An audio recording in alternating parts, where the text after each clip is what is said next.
Antigua and Barbuda, with thy sons and daughters stand, strong and firm in peace or danger, to safeguard our native land. We commit ourselves to building a true nation, brave and free, ever striving, ever seeking, dwell in love and unity. Raise the standard, raise it boldly, answer now to duty's call, to the service of thy country, sparing nothing, giving all. Gird your loins and join the battle 'gainst fear, hate, and poverty, each endeavoring, all achieving, live in peace where man is free. God of nations, let thy blessings fall upon this land of ours. Rain and sunshine ever sending, fill her fields with crops and flowers. We, her children, do implore thee, give us strength, faith, loyalty, never failing, all enduring, to defend her liberty.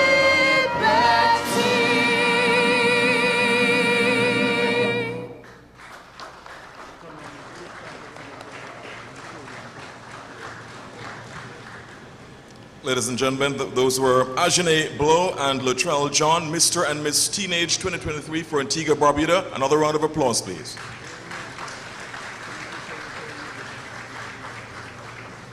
May I kindly ask that you remain standing for the parade of flags.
Ladies and gentlemen, please be seated. What a fantastic job by the young people. Another round of applause, please. Well, we continue with fantastic performances by the young people because here is now time for Song Antigua by Rupert Blaze. Please enjoy.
was a bit of a reserved round of applause. Perhaps we can do better than that, ladies and gentlemen.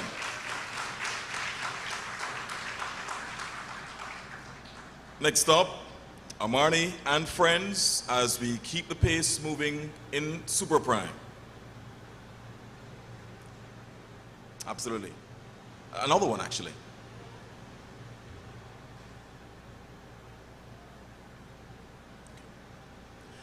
Next up, Patricia Nicholas. Okay. We'll get there. Short commercial break.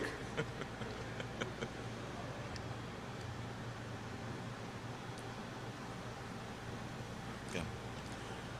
Ladies and gentlemen, thank you so much for being here. Governor General, His Excellency Sir Rodney Williams, Governor General of Antigua and Barbuda, Honorable Stedroy Benjamin, Attorney General of Antigua, Barbuda and Acting Prime Minister, Honorable Melford Nicholas, Minister for Information and Communications Technologies, ICTs, Utilities and Energy, President of the Caribbean Development Bank, Dr. Hyginus Jean Leon, Dr. Colin Young, Executive Director of the Caribbean Community Climate Change Center, 5Cs, Professor Vibert Cambridge, Professor Emeritus, University of Ohio, Ms. Madeline Noland, President of the Advanced Television Standards Committee, Mr. Christian Porter, CEO of the Public Media Alliance, Mrs. Noreen Hoyt, widow of Mr. Harold Hoyt, Chair of the Local Organizing Committee, Mrs. Ername Brathwaite, MBE, and Mr. Brathwaite, CBU members and executives, ladies and gentlemen all, very good evening and a warm Antiguan welcome to you. Perhaps I need to stress on the warm. It is fantastic to have the entire regional media gathered here in this resplendence, gathered for this august occasion in August. Well, what better else? A warm welcome to the opening ceremony for the 54th Caribbean Broadcasting Union Annual General Assembly from the Royalton in Antigua. The audience is, by the way, looking quite fantastic, wouldn't you say? I wanted to give yourselves a round of applause for looking as fantastic as you are. And by the way, I've paid you a narcissism fee, so no, you can be fine with that. Well, such is the power of Caribbean broadcasting, and such is the power of the Caribbean Broadcasting Union, the CBU, that it has commandeered not just prime time, but super prime across the region for this showpiece event. Yes, we are on live. Mr. Campbell, Keith Campbell, good to see you, sir. We're on live across the region for this showpiece event. And not just because, by the way, the media executives are here and participating, so they commandeer their time, but because this is really a blockbuster event and needed to be on at this time in super prime.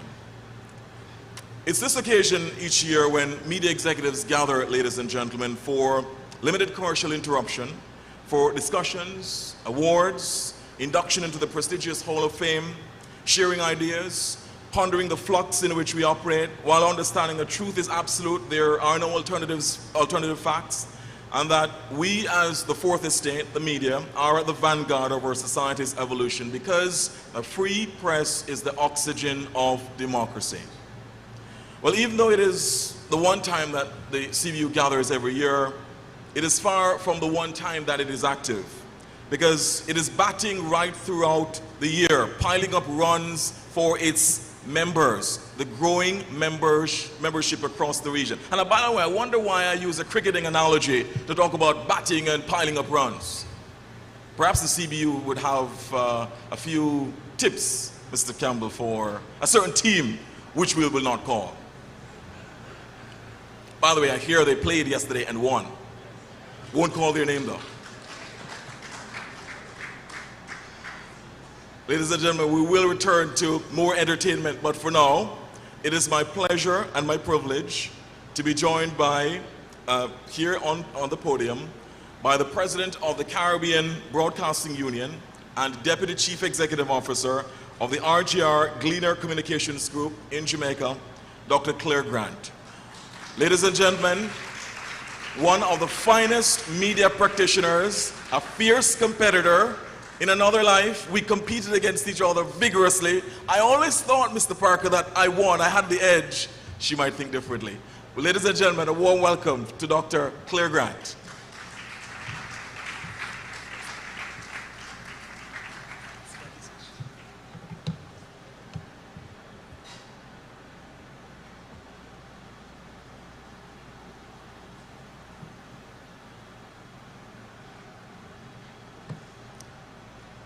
Good afternoon or good evening, ladies and gentlemen. Master of Ceremonies, great competitor. We spoke this evening. Happy you are, and happy I am that you are happy. Honorable Stedman Benjamin, Acting PM, Attorney General of Antigua and Barbuda.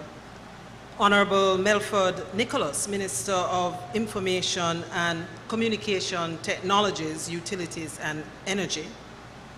President of the Caribbean Development Bank, Dr. Jean Leon. Dr. Colin Young, Executive Director of the Caribbean Community Climate Change Center. Professor Vibert Cambridge, Professor Emeritus from the University of Ohio. Miss Madeline Nolan, President of the ATSC Inc.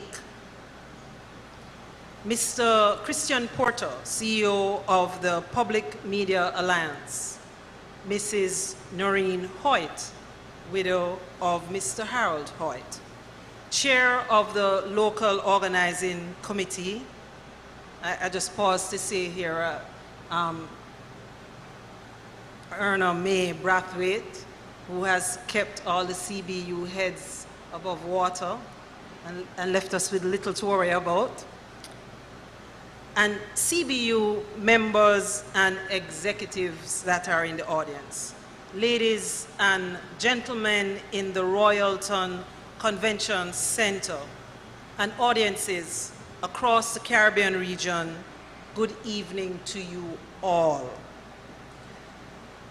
A year ago, I joined you virtually for my first ever address to the CBU as president. And why did I have to do that? Well, we hadn't met for 2 years because of COVID.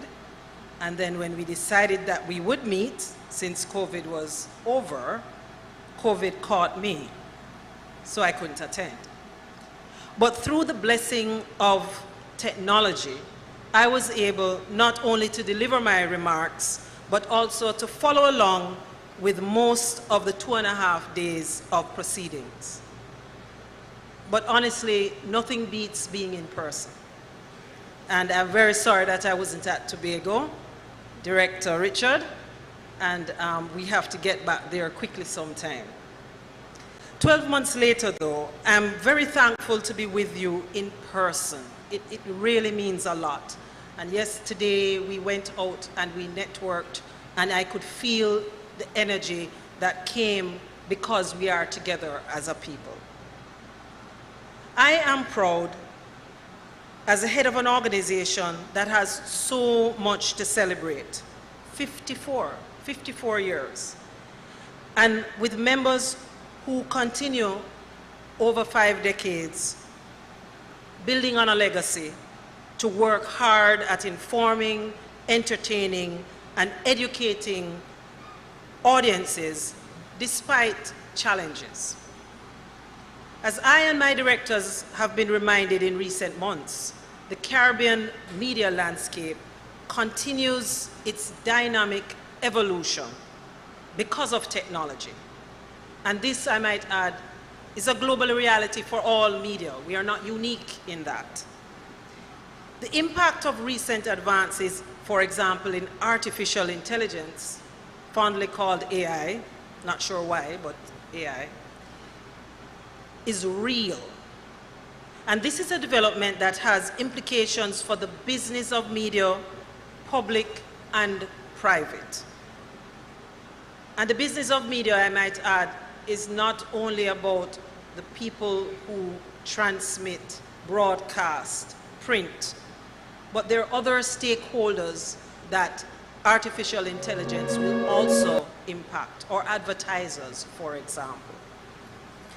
And we cannot overstate the significance of mis- and disinformation. While with the support of UNESCO, much work has been done by CBU members to build the capacity in media information and literacy, the battle is far from over. Closer to home, the policy and technological developments surrounding digital transition are very much front of mind, which is why the CBU dedicated half a day to discussions with regional and global policy partners, regulators, and technology providers earlier this year. Central to that webinar was providing a good business case and identifying Caribbean relevant profit lines to this looming dynamic change. We thank ATSC, the Advanced Television Standards Committee, for their support in this important conversation. From the region, Jamaica and Trinidad and Tobago have both named ATSC 3.0 as the digital broadcast standard that they are embracing. And the future is filled with remarkable possibilities for us to embrace and understand and allow the business of media in the region to keep pace with what is happening globally. Overall, the continuing existence of legacy media is at stake. Our colleagues at the World Association for Christian Communication, WACC, have highlighted as ad revenue shifts to social media companies, commercial media outlets are struggling to survive. Their public interest function, informing citizens, holding those in power accountable, the fourth estate responsibility, which is so critical to democracy, creating space for diverse voices, is increasingly at risk. But along with the challenges have come successes. For many of the union's members, these past 12 months have included milestones, anniversaries, whose achievements are a testimony of their resilience. The Beat 104 of Starcom Network in Barbados celebrated 25 years in 2023. Television Jamaica of the RGR Gleaner Communications Group celebrated a quarter of a century in 2023, and Jamaica hit the milestone of 60 years of television broadcasting in this year.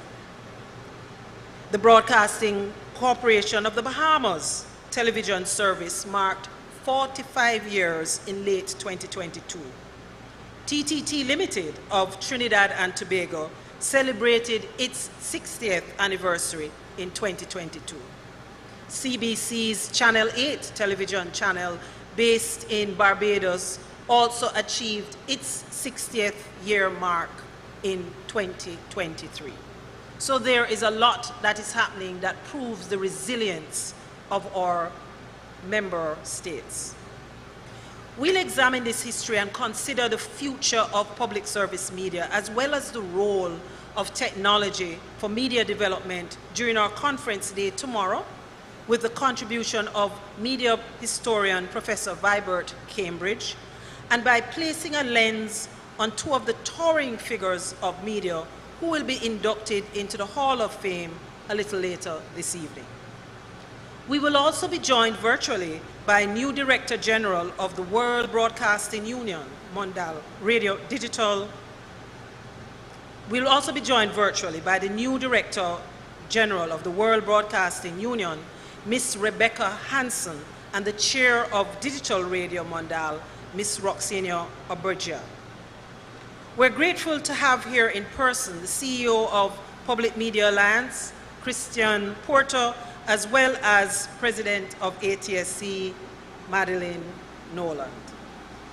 Despite the severe body blows delivered to the Caribbean media by the economic downturn during this COVID-19 pandemic, the 37 members of the CBU, serving 20 countries and territories in the English, French, Spanish, and Dutch Caribbean, continue to perform invaluable service individually to their home jurisdictions and collectively to the region.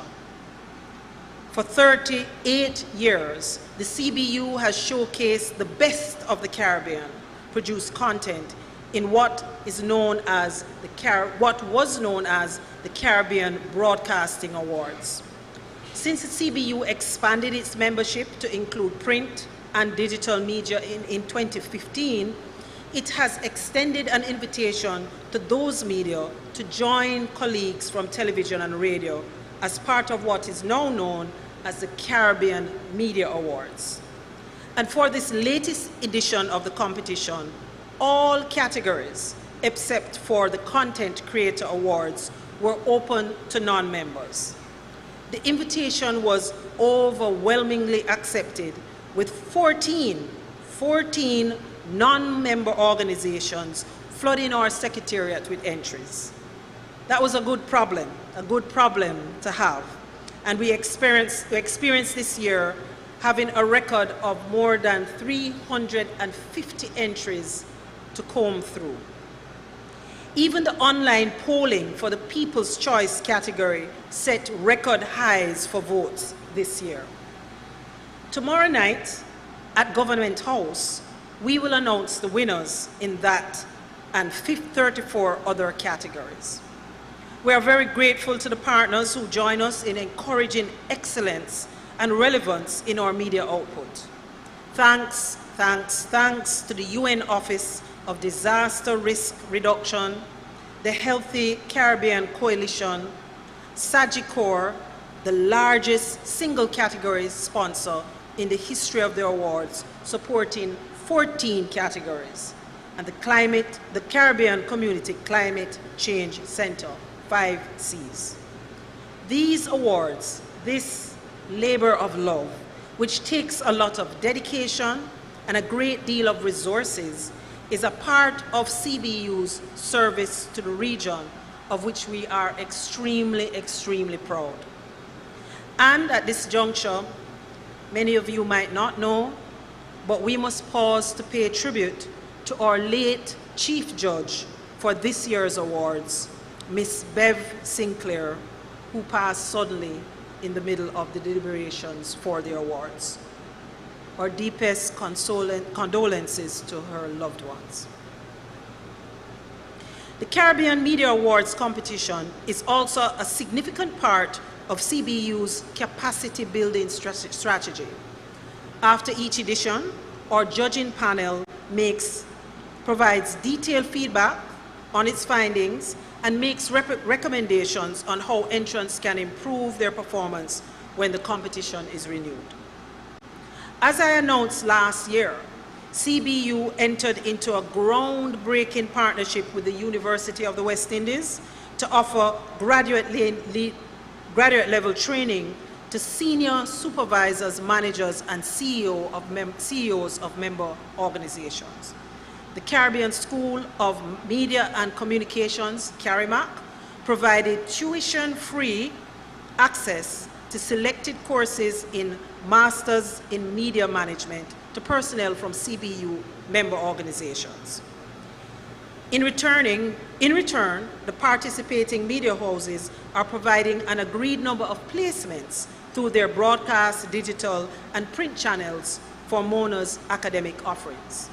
The first 2 courses, which got going in September 2022, were Structure and Operations in Media, taught by Dr. Alpha Obikia, and Media Business Strategy, the course that I teach. 11 applications were received and approved from 6 organizations in Trinidad and Tobago, Barbados, Anguilla, and Jamaica. In January 2023, special admission to audit courses in Media Management Masters was offered once again to CBU personnel. And we are moving forward with a new cohort next month. And this, we might say, is a truly productive and sustainable partnership. Over the past 12 months, CBU has continued its tradition of short-form special theme training, including in climate change, disaster risk reduction, and media and information literacy, with the help of regional and international partners. CBU is also extremely pleased when, through individual members and partnership with regional and international organizations, we can provide live and delayed coverage of major events such as the US Caribbean Summit in the Bahamas in May, or the Reggae Month activities in Jamaica in February, or the UN Climate Change Conference, COP27 in Egypt last November. Our members may not be all able to send individual reporters to produce dispatches, but through the joint efforts of the CBU, we ensure that Caribbean people are kept up to date on their own region. In many cases, we want to and strive to do more, and that is our ambition in the future. I particularly would like to thank, and the ministers are here, the government of Antigua and Barbuda, and the host broadcaster ABS, who barely after 1 year of joining the CBU in early 2020, refused to be daunted by the Herculean task of coordinating this assembly. Instead, led by Erna May, our stalwart local organizer chairman, ABS stepped forward and coordinated these 3.5 days of reflection, constructive criticism, collegial engagement, and recognition of achievement. Thank you, thank you, thank you, Antigua.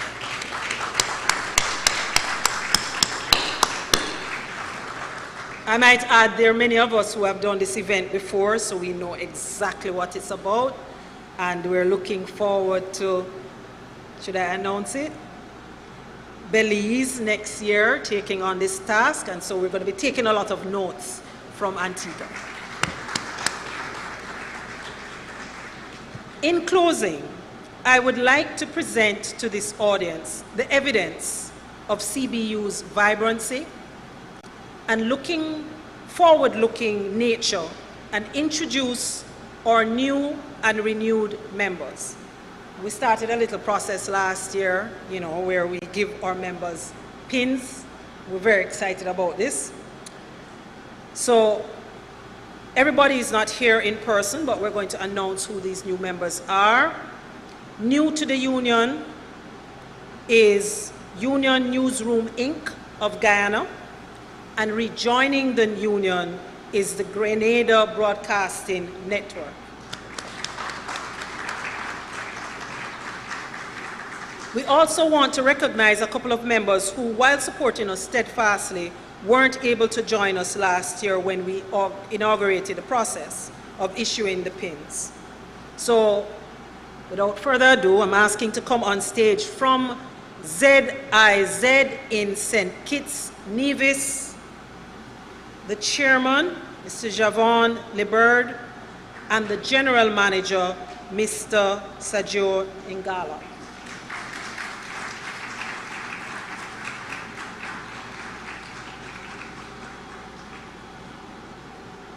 I get to do this for the first time, so I'm like really excited, just pinning people.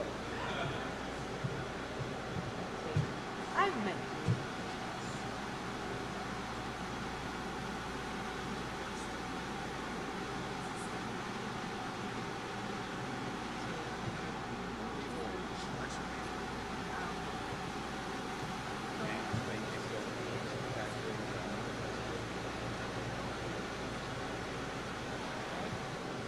And from Belize Broadcasting Authority, Chairman Mr. Evan Tench, and Managing Director Mr. Mark Chavaria.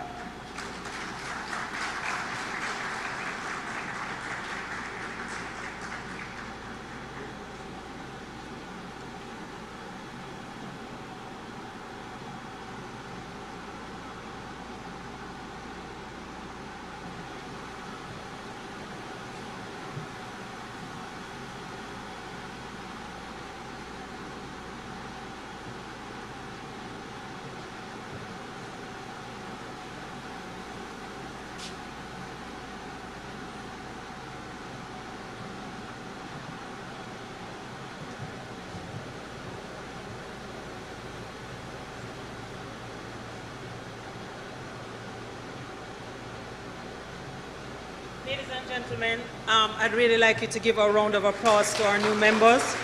I would just like to indicate that we're stronger with numbers. We're small territories, but we are much stronger when we're together and we're linked. There's a lot more that CBU can do, and the larger we become, is the more forceful we will be. Thank you very much for joining, and we're really looking forward to the participation in everything that we will do moving forward. And with that, I will allow the program to move forward because I've taken up enough of your time. But thank you very much for being here. Thank you again, Antigua, and looking forward to the deliberations that we're going to have over the next 24 hours. Thank you.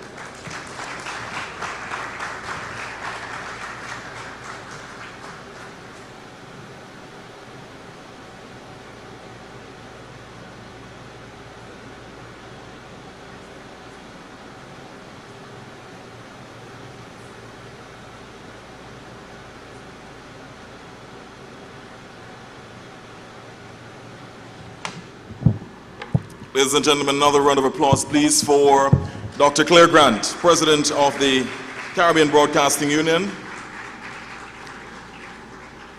You hear the passion with which Dr. Grant speaks.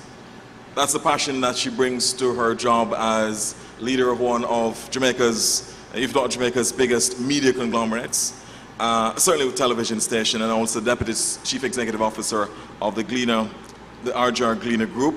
As I said, fierce competitor, and we know that you bring that passion to the CBU, so that's why the CBU is growing. Thanks again to the new members. Heartiest congratulations. Another round of applause for the new members, please.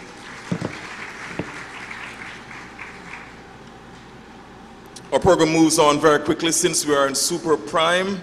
No, we're not taking any ads, Mr. Campbell, but still in Super Prime. So let's go now to this segment of our program, which is one of reflection, because we did say that we gather for 3.5 days of discussions, for camaraderie, for reflection on where we've come from and where we're, and to look ahead to the tasks at hand, the challenges ahead. We also stop to reflect on those we've lost along the way. And so we ask, ladies and gentlemen, that you help us to pause for in memoriam as we look back at those we've lost over the past year.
Ladies and gentlemen, again, those who we've lost along the way over the past year, and I know that these are individuals all of you know very well. I must say, specifically in relation to Mrs. Odette Campbell, former general manager of the Grenada Broadcasting Network, the GBN, someone with whom I had very, very great conversations and interactions, with whom I co-hosted programs, and her memory, may her memory be a blessing, may all their memories be a blessing, and may we strive to ensure that we carry on their amazing legacy of passion, commitment, and sacrifice. We now move to another segment of our program, which is extraordinarily powerful. This one is paying tribute to not only sacrifice, but greatness and achievement. Because we're now going to be focusing on 3 women from Antigua and Barbuda who ensured that Antigua Barbuda continues to be in the international spotlight for all the right reasons. We're talking about Team Antigua Island Girls. If you haven't heard about them before, you haven't been keeping in touch with the newscast as you should. But these are intrepid women who would have crossed the Atlantic Ocean, and so good that they had to do it twice, so they took on the challenge of crossing the Pacific Ocean. Now, who does that? As in, crossing one ocean with all the perils and say, well, you know what? We like it. We're going to cross another ocean. Well, these women are absolutely special. They are unique. They are inspiring. They are inspirational. And we ask that you turn your eyes to the screen for a special tribute to Team Antigua Island Girls. Women who have crossed not one, but 2 oceans, all in the name of raising funds for amazing charities. A round of applause, please, ladies and gentlemen. Make some noise for Team Antigua Island Girls! Yeah! I think you have to be honest with yourself about what's pulling you somewhere. And I think when you are honest with yourself, you might surprise yourself. You don't have to do what's the status quo.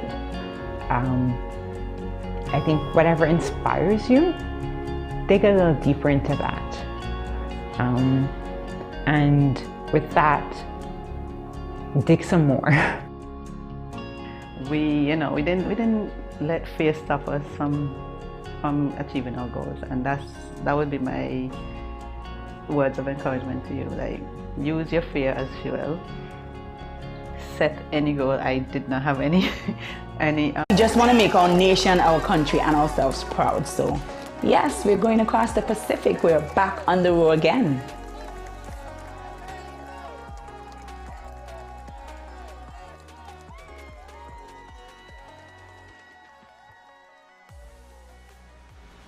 Ladies and gentlemen, I'm going to ask you to hold the applause so that you can give us the applause as they join us on the platform, Team Antigua Island Girls in person. Ladies and gentlemen, a round of applause, please.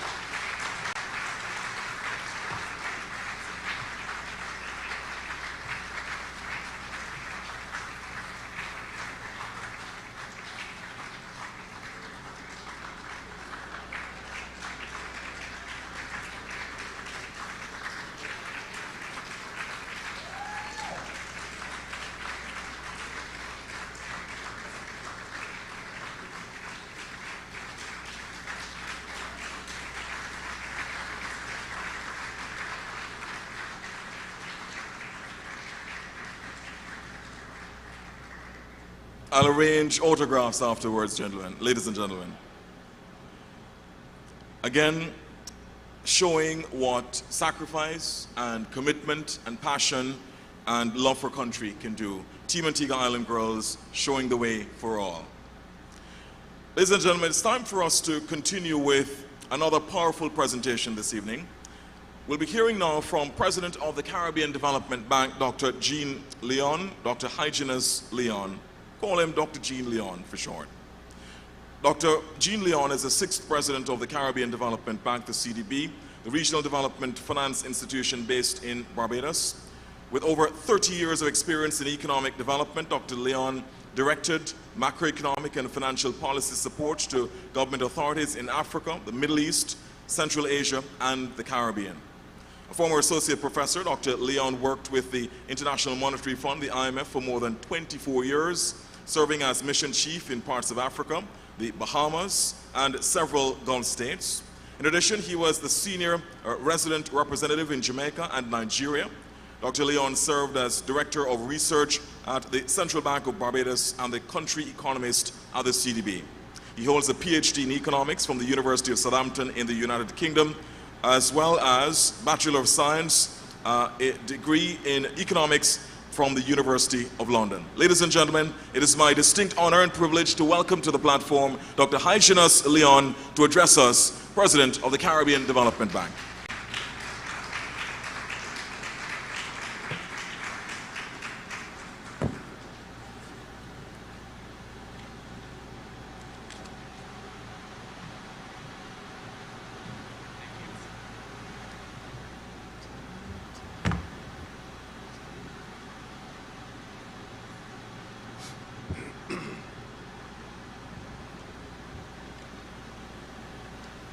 Good evening.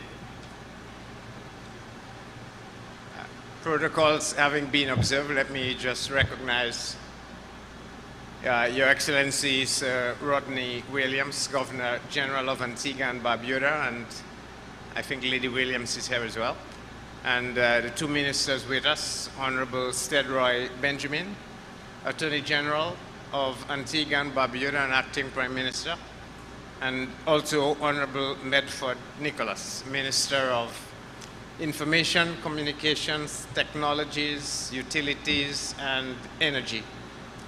And of course, President of the Caribbean Broadcasting Union. So let me begin by saying it is more than an honor and a privilege to deliver this keynote address at the 54th Annual General Assembly of the Caribbean Broadcasting Union. I last addressed this august body at the 52nd Annual General Assembly, and at that time noted that 50 years was a good time to reflect on the agency's past and its potential evolution. I noted then a couple of observations. The first is that development, as we understood it at the CDB, is a holistic concept with solutions requiring internal integrity of the development ecosystem. In particular, at the bank, we have since elaborated on that basic concept that the core of our approach rests on two fundamental principles. The first is that the definition of a system must be complete and comprehensive. This embodies the linkages that exist across productive, social, institutional, environmental, and financial elements of our societies. So therefore, we cannot do development without recognizing and addressing the internal coherence of the whole system. The second point, in terms of principles, is that the dynamics of motion of the system must be such that system integrity has to be preserved over time. What exactly does this mean? It tells us that any distortions in the system will eventually compromise the integrity of the definition of the system and consequently its dynamics of motion. Therefore, the attainment of any desired trajectories of development must not only ensure coherence within the system at a point in time, but consistency of the systemic integrity over time. And I want to just pause a little here to make a particular point. That if you have a definition that is a circle, then that circle has a way of moving, which means it will roll. That's the dynamics of motion of the definition of a circle. And therefore, if you are looking to develop and you only develop a part of that circle and not the entire circle, then what you end up with is a bump in that circle, and the bump distorts the definition. It's no longer a circle. It's a circle with a bump. And therefore, the dynamics of motion of the circle can no longer be a rolling motion, In fact, the bump will prevent it from rolling. It will stall. And I think that is what we observe in all of our economies. The definition, if it is not the definition of a whole, then if you move parts of it, you will not be able to get the dynamics that you want. And so that's a fundamental principle that we have embodied at the bank, and a principle that I'd like to be able to get back to as we talk about the role of communications. Why? Because separate from the first point that I made, that we need to have development of the whole as opposed to development of a slice, we made the very fundamental point 2 years ago that communications as a tool needs to be placed alongside mainstream development policies. In other words, it is not only economic and political policies, you need to have a communications policy if your definition of your economy is to be complete and comprehensive. And therefore, going back to the analogy of the circle, if we leave out a communications policy, then the motion, the dynamics of the economy will stall because you have left out a key component. And so that locates communication alongside development policies, both economic and social in terms of policies. So therefore, at that point, I posited that it is important to buttress the progress achieved in advocating for a free and active media with the responsibility to inform and help promote development by influencing the social psyche through the active management of content. So again, I'm going to pause. Influencing the social psyche is a part of the circle. The influencing of that social psyche is in large part a responsibility of the media. Therefore, all media have a responsibility to be part of the development ethos. Because if they don't, the definition of society will be missing something. And if it is missing, what we expect of societies will not occur.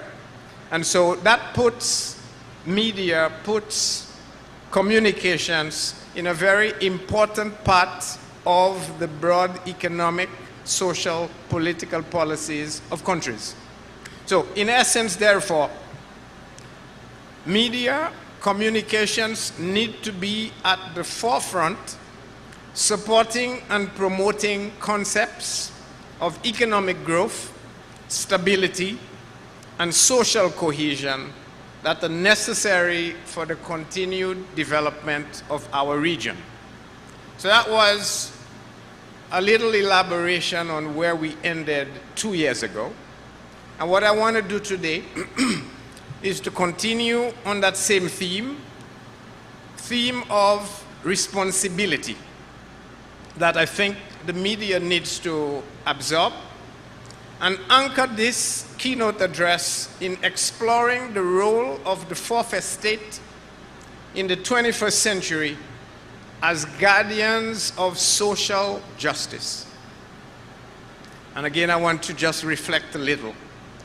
Social justice is one of the elements that will make up the entirety of the definition of society. And if it is left out, then it means we will not achieve what we need to achieve. And I am putting that responsibility of being a guardian of social justice on you, the media. So that is the topic that I want to explore today. So what exactly does social justice mean? As a starting point, we want to ask the following. If we accept that social justice exists when all people share a common humanity and therefore have a right to equitable treatment, support for human rights, and a fair allocation of community resources, if that's the definition we accept, wouldn't it be appropriate, therefore, to declare that there cannot be development of a nation without social justice of the people? There cannot be development of a nation without social justice of the people. And social justice promises change, increased access to rights and dignity, and maximization of the potential of a people. And that is, I think, what we want to be able to embrace, that if we genuinely want to have development, and we want to define this complete and comprehensively, we have to embrace social justice. Because social justice captures all of the elements that focus on people and the inequities that exist, and the role of doing this, which is partly to change the social psyche, falls squarely in the domain, the province of influence of the media. So the theme for social justice that I have chosen, we've done that because we believe it is fully aligned with CDB's advocacy of a holistic systems approach to development. That's the definition that we talked about. And at CDB, we advocate two key principles to underlie all policies aimed at influencing behaviors for advancing development trajectories. The two principles are sustainability, based on strengthening resilience, and inclusivity, based on narrowing inequities. So let me indicate what inclusivity means. Inclusivity for us encompasses social inequity, encompasses marginalized groups, encompasses disadvantaged communities, and we make the point that it's the persistence of these inequities that promote tensions that distort the definition of systems. And I think we don't have to think too far from recognizing where you have social inequities, tensions arise. Where you have marginalized groups, whether they be gender, small enterprises, poor communities, tensions arise. And when you have disadvantaged communities, tensions arise. As long as there are tensions, the definition of the economy cannot sustain itself. And therefore, development cannot occur. And the role that I am asking us to play here is how do we manage, how do we direct the social psyche through media such that we can help advance development and therefore place communications policy at the forefront of our development agenda. So consequently, addressing those inequities that I have spoken about across all parts of the system is essential to attain system integrity and social justice.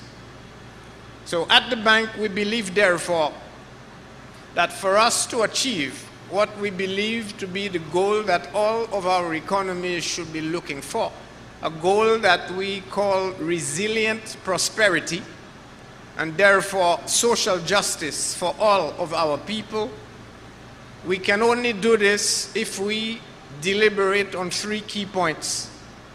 We have to act now. We must do so with urgency, agility, and with dexterity. And that's the way we think the development of the countries that are in the region, therefore, will actually occur. So my thesis, therefore, for today is that communications has and should play a strategic strategic role in promoting social justice and therefore holistic development. Now, if you have not been told that you play such an important role, if you have not been told that, Madam President, I'd like you to adopt this and to say it out loud. Communications has a strategic role in promoting social justice. And without social justice, you cannot have holistic development. And without holistic development, you cannot have resilient prosperity. And without resilient prosperity, our people will not be satisfied. So that puts, therefore, the role of the media in the spotlight. Now, it is not uncommon for the media to be highly valued across societies. In fact, in some countries, it is enshrined in constitution. While it is under attack in many of those same countries, and media practitioners in some places are even branded as enemies of the people, I think we can be fairly safe in saying that we are not yet at that stage in the region.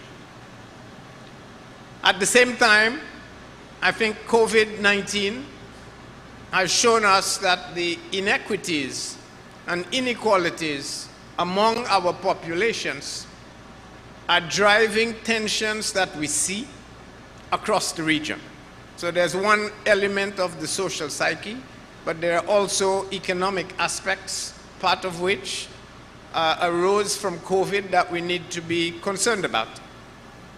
A 2021 UNDP report states that regardless of decades of progress, Latin America and the Caribbean remain the second most unequal in the world, and countries in Latin America and the Caribbean exhibit high income inequality, higher than those in other regions at similar development levels.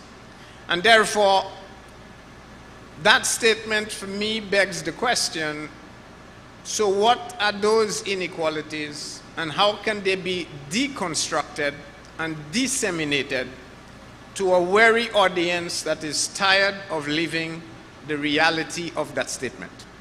And of course, if you have inequities, as we've said, it has one simple result: tension. And tension means the definition of the system is at peril.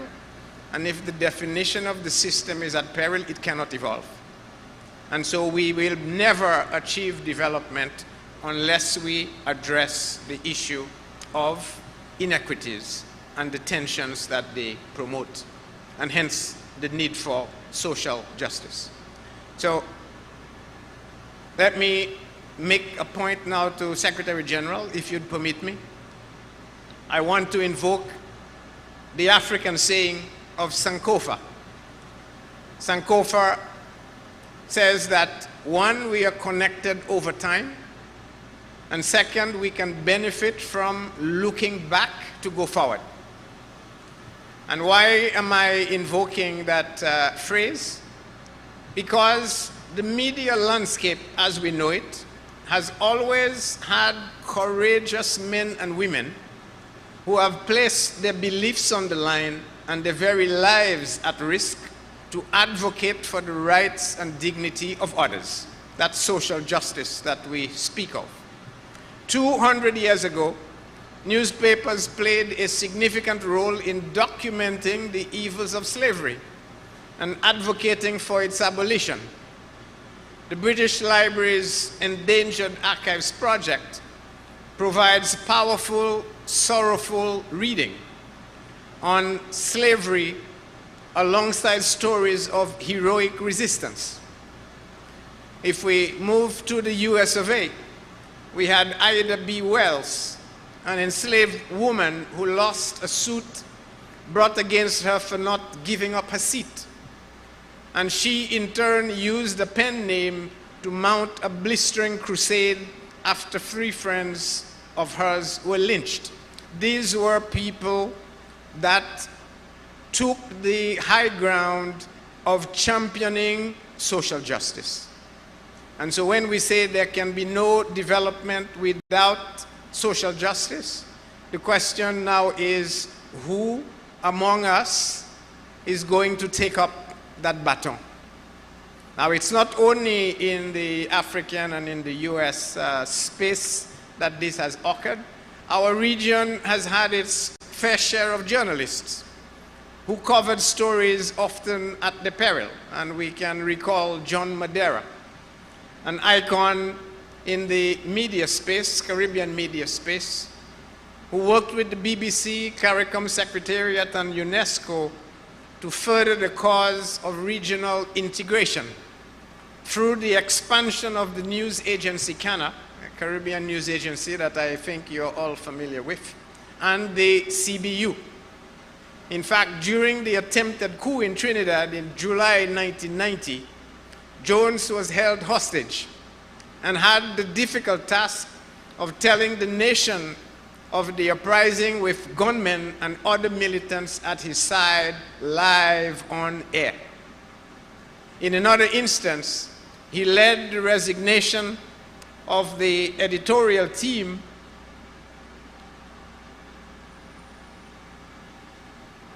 I've lost my line for a second. He led the resignation of the editorial team in a disagreement with government and publishers over freedom of the press. These are people that stood up for principle. Forward to 2019, we have Nicole Hannah-Jones and other writers from the New York Times and New York Times Magazine that launched a features project to observe the 400th anniversary of the first enslaved Africans to arrive in the then British colony of Virginia, what's called the 1619 Project. Despite some historical inaccuracies, the project was conceptualized to address social injustice. As Hannah-Jones told National Public Radio in November 2021, every American child learns about the Mayflower, but virtually no American child learned about the white lion. The white lion being the slave ship that brought the slaves to Virginia. Now, why are we actually making that particular point? Is because Hannah made the statement that omission is symbolic of how history is shaped by people who decide what's important and what's not. And that erasure is equally a powerful statement. You are the custodians of what is important and what is not important, what could be erased and what ought not to be erased. So today, we believe we are at the point in history where collectively we need to decide what's important for our future, that social justice that we speak of, and how do we share this message to grow. How do we revive the spirit of the pioneers that I spoke of? And how do we become, another African phrase, Ubuntu? The Ubuntu Africa phrase is, I am because you are, and I am because you were. It is that connectivity that makes us connected, makes us dependent on each other, that gives us definition, gives us reason, gives us purpose. So, in other words, the question we need to ask is, what is the equivalent of our 1619 project for Caribbean media? Now, some of us may declare, and probably correctly so, that many media houses over the years have highlighted some of the ills of society. But I would argue that media reflects the context in which it exists. What is, therefore, the obligation of the Caribbean media in the current development crisis that confronts us? That is the question that we are facing, is the question I hope we will deliberate on over the next couple of years, days, not years, and the answers and solutions that I hope you will come out of the next 2 days with as your action map. And as I was saying to SG, not only an action map for the next 3 years, but an action map that you will next year in Belize, Madam Coordinator, you will be able to say, what did we achieve? How much of the 3-year map have we advanced? And the year following that, what incremental change we have actually done. So let's just be clear on one particular point. It looks like we've lost the AC. The media landscape has evolved in my mind away from government-owned to mostly private-owned establishments, and that's a big change that has surely changed and will continue to change how the media behaves. And equally, the global economic, social, environmental, and political landscape has seen swift and intense shifts.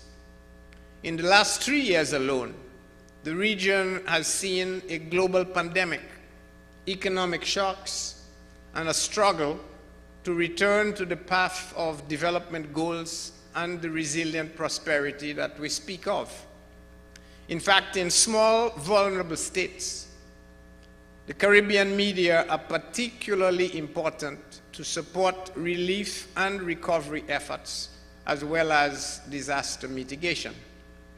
But I fear the industry is not doing enough. Not doing enough to educate and inform its audiences on the various platforms that you have access to about the multiplicity of challenges that are and will continue to impact lives and livelihoods of the region going forward. So therefore today, I'd like to ask each of you and collectively, what is the media's moonshot project that will attract our people and to be a call of action for behavioral change? That is what is required now to change the social psyche of the region. If the social psyche doesn't change, behaviors cannot change. If behaviors don't change, we can continue to implement new, as good policies as possible. We will not achieve development because it takes the entirety of the system to make change.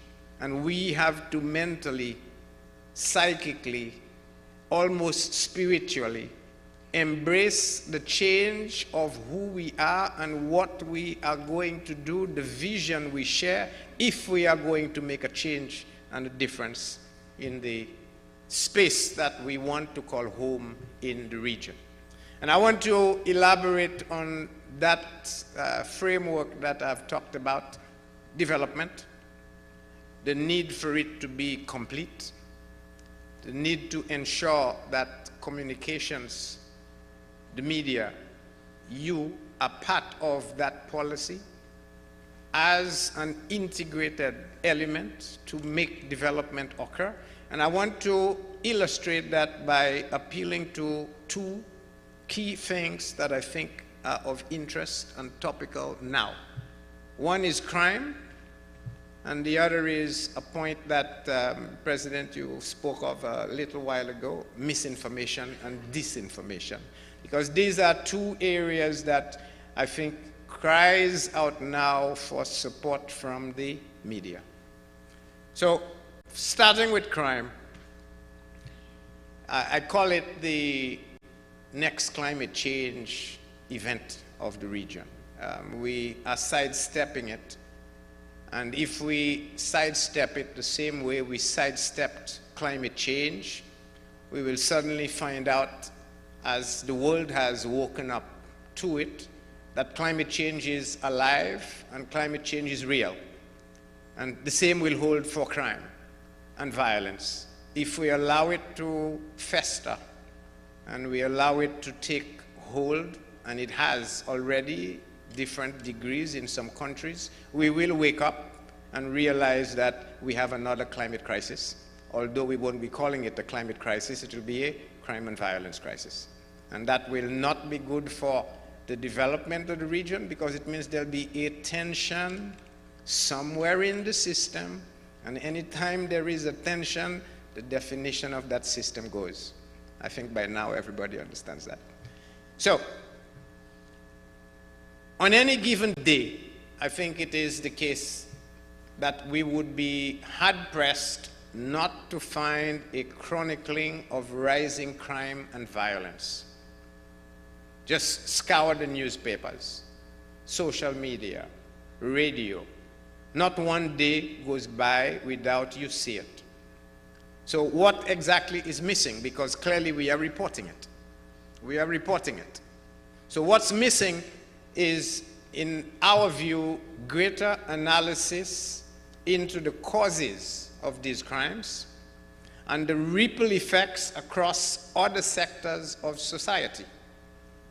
So I propose that we see violence not just as an opportunity to rush to social media, first with pictures and text. The usual concept my colleague tells me is, you use it in the media, if it bleeds, it leads. I think we all understand that. So the question we should be asking is, shouldn't the media share that responsibility of promoting social justice and thereby development by assisting in reducing the systemic tensions that arise from those social equities, in particular crime? Because crime is a reflection of the very social inequities that we talk about. And so when we ask for that clarion call to report with analysis, to report with information that can help and assist, as opposed to reporting just the crime or the blood that led in that report, that is putting the responsibility of social justice or reduction in social injustice, that responsibility squarely in the sight of the media.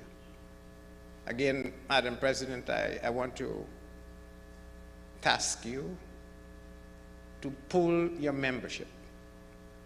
Greater analysis, greater information dissemination, with the one goal of providing an influencer, facilitating a change in social psyche, that we can turn the corner and not allow the next crisis to be crime becoming our next climate change crisis. So let's take a little closer look at this and consider the following. Small society, one hospital. Each gunshot victim stalls the level of care available to other patients. Why? Because the staff on duty in the emergency space needs to focus all of their resources to save the life of that patient. Doesn't matter whether they were the victim or the perpetrator, they will save the life of that patient. And at the same time, while they're doing that, because it's small, one hospital, patients with other injuries are triaged and put to wait, sometimes for hours, sometimes for days. So those gunshot wounds and other victims of crime therefore increases the cost of health care, not only inconveniences, but puts at greater risk those other patients that could not get the care because staff are looking after those with the gunshot wounds. It constrains, because of the increased cost of health care, other spending that government or the public sector could do on other things that could help reduce that social injustice that we speak of. And may also mean that citizens who have nothing to do with crime may end up having to pay more taxes to help support the health institutions and the higher costs that you're talking about. So, and I'm using this to make the point that although we think crime is not our business because we are not involved in crime, it has implications for all of us. And because it has implications for all of us, whether it means you or your grandmother or your Tante Merle cannot get to hospital because the staff in the small hospital are looking after a gunshot patient, or it means you have to pay more taxes and you now say the government cannot do this to you, pay more taxes, but you need the health care, it has an impact on you. And therefore, it is our combined responsibility to see crime as a public issue. It's a public issue because it touches on all of our lives. But there's another aspect to this, which is gun crimes in particular make a general sense of safety. It impacts that general sense of safety for everybody. You are literally anxious of going outside if crime is pervasive. So at the business level, businesses close early because citizens clearly don't want to go and shop late. The staff that are working need to go home, and they cannot go too late for the very reason that, of course, there's crime around and they want to get there. But the fact that this is happening says, in aggregate, we are reducing productivity. It means the country is not producing as much as it ought to. And therefore, your GDP that we all talk about is less.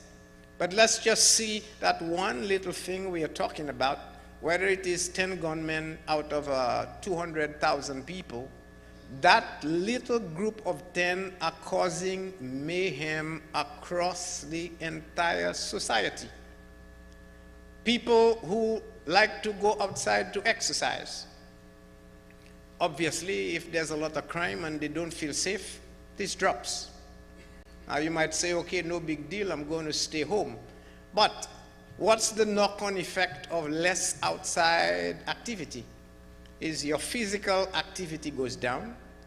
Chances are, because of now the businesses not doing and maybe your agriculturists not being able to provide food, and people staying in closed spaces, poor eating habits, then we end up now with rising levels of chronic non-communicable diseases, all linked to that very issue of crime.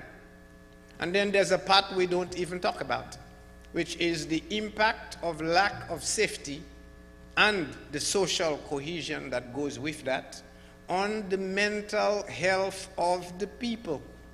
We don't even bother to talk of the impact on the mental space of the peoples of the region. In fact, we only pay attention when we want to send them to the madhouse.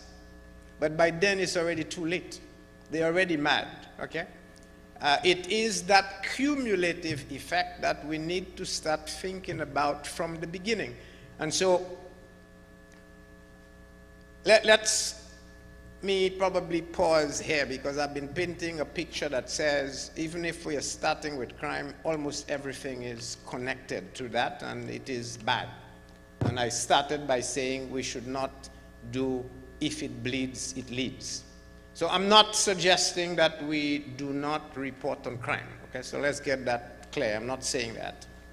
But what we are saying is that that reporting must be accompanied by more analysis of the issues so that citizens become more aware of what's driving those crimes and what work is being done by governments, civil society, to reduce or mitigate crime.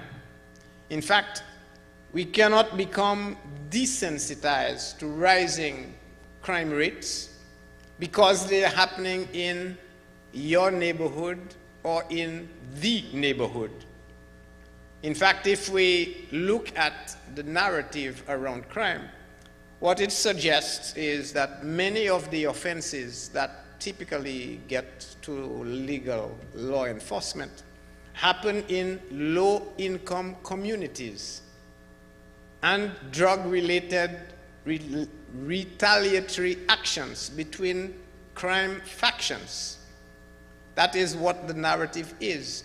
But those low-income communities are what we called marginalized areas. The drug-related elements are equally inequities. And so if we cannot find ways of addressing those, and that can only come not by reporting, but by analysis and by active, intentional engagement to solve the issues at hand, then those remain, and if they remain, then we've already gone over this, it touches all of us. So, if we are not vigilant, I think we can say crime comes to all of our neighborhoods. Comes to all of our neighborhoods if we are not vigilant. And therefore, I want to make a statement which might be a little controversial. The police and the state cannot solve crime on their own.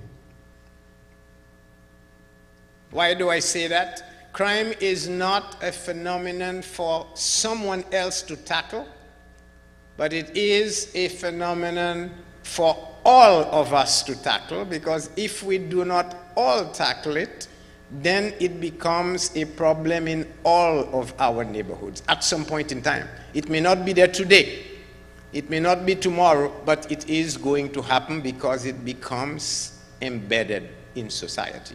And that is why I am putting such a premium on the role of the media.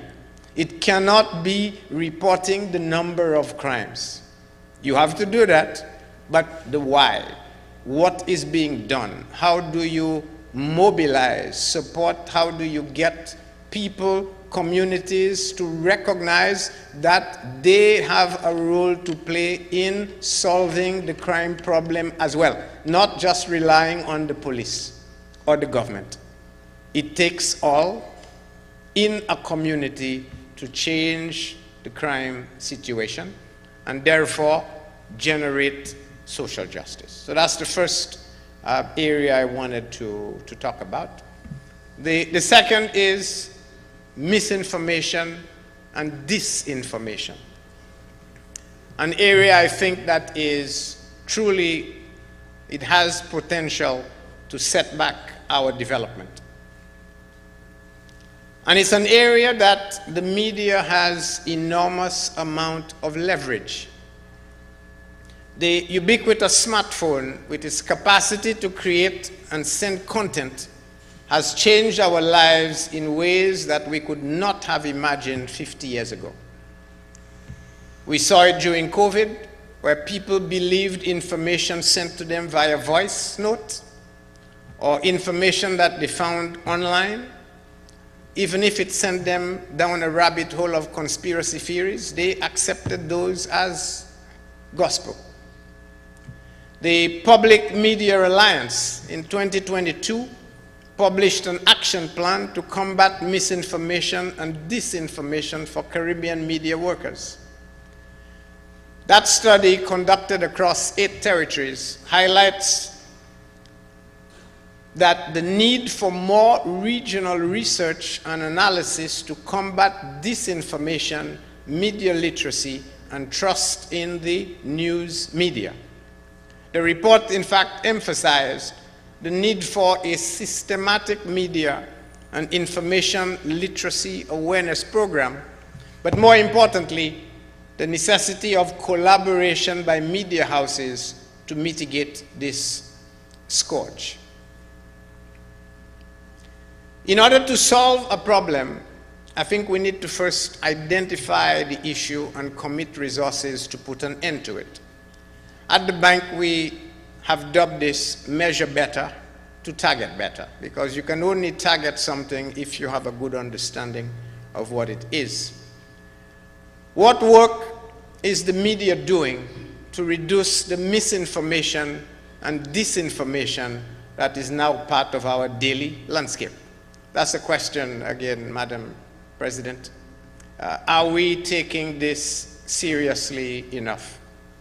Too often, media houses are refuting this information with an audience that sees traditional media as not responding fast enough to issues arising in their communities. In the past, agencies like CANA have worked with media houses to distribute stories that were fact-checked and researched. Today, international newspapers have set up divisions dedicated to do this.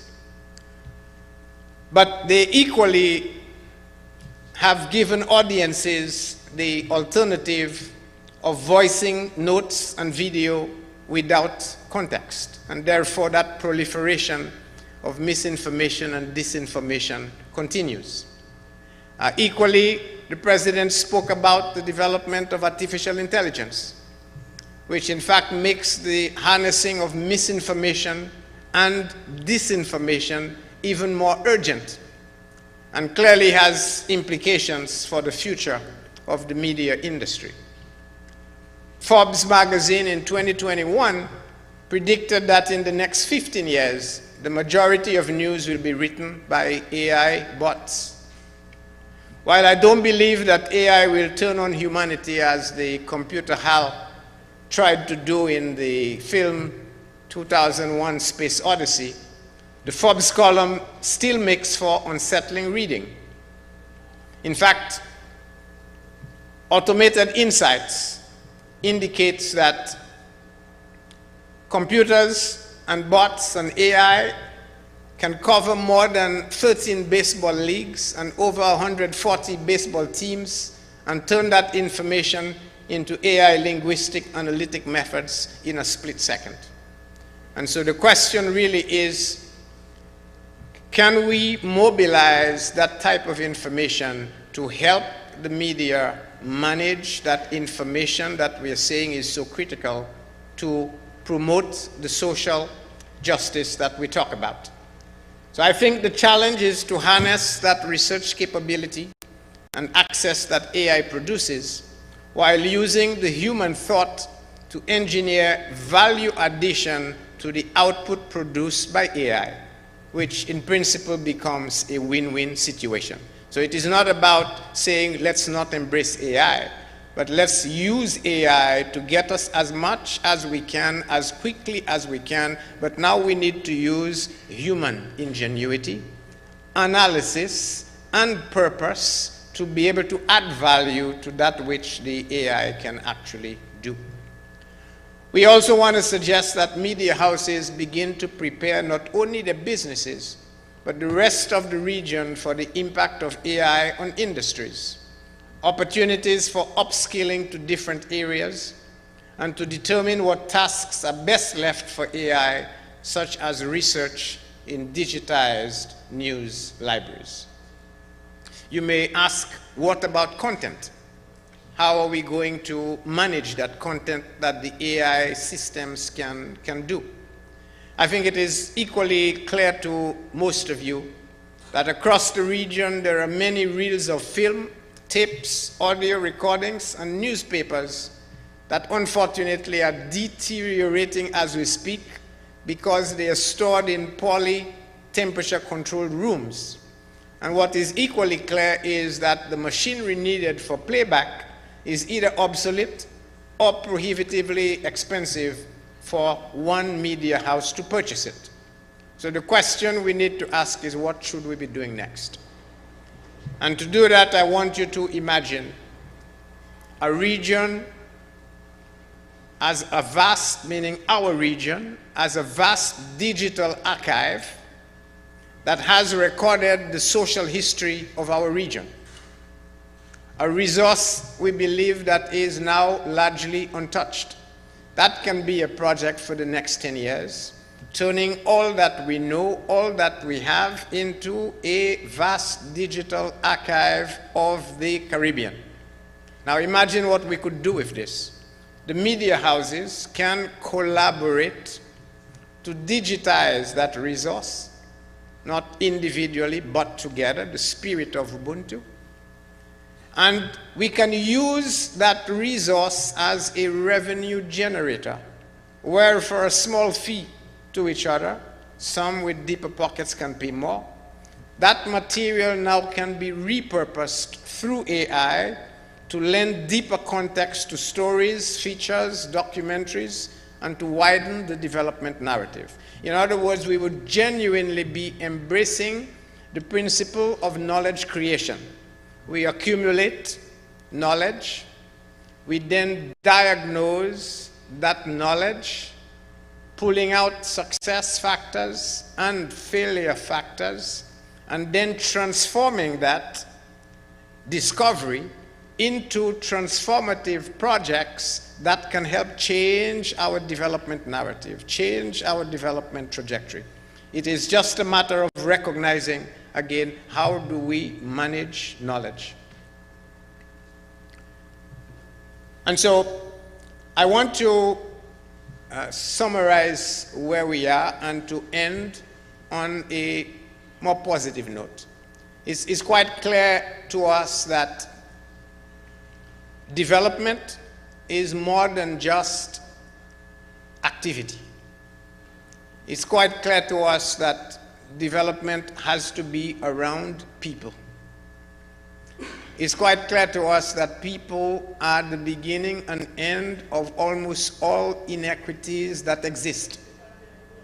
And it's clear to us that as long as inequities exist, and they will never be totally eliminated, but as long as the gap is sufficiently large, there will be tensions. And as long as there are tensions, development will not proceed. And therefore, a large part of addressing that problem means it has to be a holistic solution. And that holistic solution needs to be a joint responsibility of all. And that joint responsibility cannot ignore communication. And therefore, the communicators, the disseminators of information, the media, have a responsibility to help drive and influence that narrative if we are to make a dent in the development space. Okay, so that's the task I would like to be able to do. And so to close tonight, I want to maybe make an announcement, which I hope will help address this going forward. The effort we are saying to promote development communications as a tool of our development agenda has to be incentivized. It cannot just happen on its own. We have to incentivize it. I'm very much aware that the CBU, and we've already heard this as well from the President, CBU has zealously protected and driven the CBU Media Awards, incentivizing, to showcase the best reportage in the region by providing physical and monetary incentives to the region's journalists and media houses.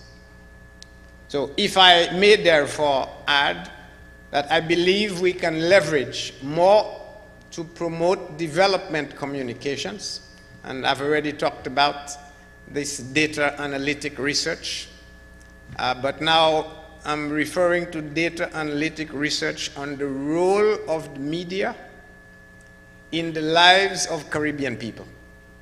If we can do that, then we give ourselves an even more reason, more purpose as to why you exist. So I propose, therefore, that we focus on driving quality, social justice-oriented, evidence-based knowledge products that can influence the social psyche of the peoples of the region. That is the task at hand that we need to transform and change. In fact, I think it is very clear that it is not by accident 3 regional institutions are all celebrating 50 years plus, CDB, CBU, and CARICOM. And I think that was done because at the time there was need to create those institutions to help fledgling development constructs. And so what I propose is that CBU seeks ways to forge progress in development communications along this research line that I spoke of, but in unison with other regional institutions that were tasked to help the development of the region. So in unison with CDB, in unison with CARICOM. That way you can form a triage of institutions focused on a mandate of development that would build upon what each other is doing. And so it is in that context and in that spirit that I want to offer what I called for when I spoke with you 2 years ago, a partnership with CBU. And so at that 52nd General Assembly, I indicated that the bank was eager to partner in providing training to upskill reporters, editors, and content creators to utilize digital channels more effectively for presenting development and financial data in engaging ways. The awareness, getting people excited about what you write, and being informative. At CDB, we have confidence in the work of the regional media, and we want to promote a stronger role for development communications. So over the past 8 months, our Basic Needs Trust Fund, which is an instrument at the bank, it has focused on increasing the visibility in the Caribbean, as well as developing a knowledge management and communication strategy to guide a sustainable approach to information sharing. So as part of this focus, the Basic Needs Trust Fund has engaged the CBU, and 2 things are about to happen. First is we are now sponsoring a category of the annual media awards.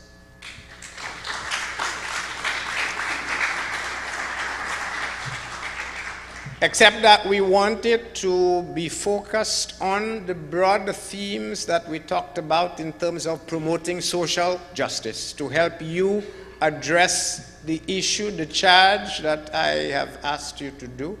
And so we are looking then for this quality, social justice-oriented, evidence-based research, reporting, information sharing that will touch on things like poverty alleviation, education, health, gender, and climate change. And I know we're already doing a lot of work in the climate change space.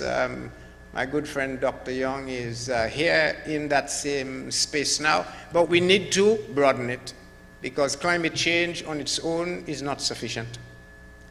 And we need to be able to run those across multiple platforms, print, TV, radio, and digital. The awards, if I can announce this, will be open to CBU members in the 20 countries that have a good reach of over almost 5 million persons. The sponsorship will be announced, I guess, tomorrow at the 2023 Media Awards and will culminate at the 2024 Media Awards ceremony. So Belize, you'll have the first honor of indicating who wins that first award. And what we hope is that the award would greatly increase media coverage and visibility on basic needs trust fund issues in all of the participating countries. The second thing that we are doing separate from the award is we want to disseminate content that is produced by the BNTF. As part of the visibility efforts, the BNTF has been focusing heavily on video production. In addition to sharing these videos on YouTube, social media, and traditional media, the BNTF will share those videos with CBU so that they can be made freely available to CBU membership for broadcast, to at least help you in your dissemination. And that should help broaden the scope of dissemination and visibility on all BNTF-related areas, as well as increase awareness of the social justice and development agenda. So that agreement with CBU is for 1 year initially, but I anticipate once we make progress, we can continue this. And we are also looking to develop other knowledge products with and for the CBU to disseminate on its share portal and to be able to share it at no charge to members of the CBU, such that you can therefore engage the audiences across the region in conversations on development and conversations about the future of our region. So we believe, therefore, in closing, that there is scope for supporting capacity building to help the media to develop a better understanding of the issues affecting development and to improve the reporting and analysis of those issues. The bank will continue to encourage increased reporting on the work of regional organizations with quality content that will foster greater cohesion within the Caribbean community. Together, let us build a brighter, socially just, and inclusive tomorrow. Thank you.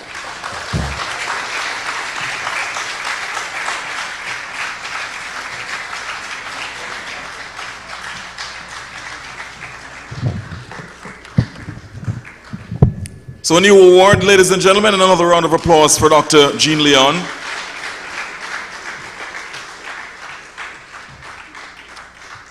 So my producer in my invisible IFB is telling me that we're running out of time rapidly. So let's go quickly to Concordis, who is Director of Culture. He will serenade the audience. You will be amazed. Let me prepare you for an absolutely mellifluous presentation by Concordis, Director of Culture, and also the arranger for the 4P champions in the panorama in this country, the Hell's Gate Steel Orchestra. Over to Concordis. A round of applause, ladies and gentlemen.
Wonderful. What was it? I mean, that's out of this world amazing. Khan, you are a genius. I kid you not. Absolutely amazing. The pan aficionados are in full agreement that, yeah, we're going to put him in the Pan Hall of Fame, Minister Nicholas.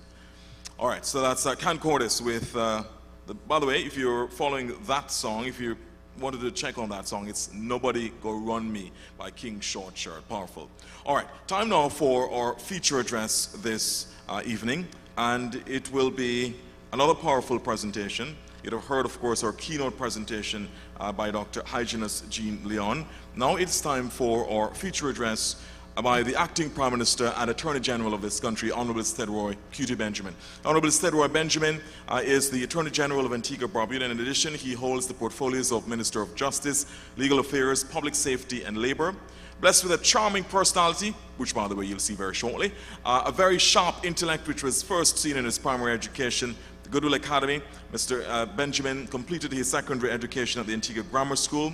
He then enrolled at the University of the West Indies, UWI, and attained a Bachelor's of Arts degree with honors in economics and history in 1974. He was named Student of the Year at UWI that year. His postgraduate studies took him to the United States and England, where he gained a diploma from the U.S. International Manpower Institute, as well as a diploma in law and the Polytechnic of Central London. And by the way, in terms of his role as Attorney General, as a member of the Honorable Society of Gray's Inn, qualified as a barrister at law when he attended the Council of Legal Education for Bar Final Examinations. He was called to the bar in 1980 for England and Wales. Ladies and gentlemen, please help me welcome Attorney General and Acting Prime Minister, Honorable Steadroy Q.T. Benjamin.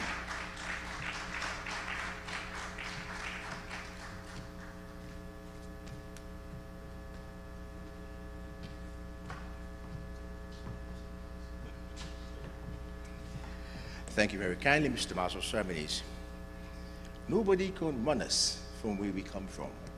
King Short Shirt in Antigua and Barbuda, the great exponent of Calypso. Nobody can run me.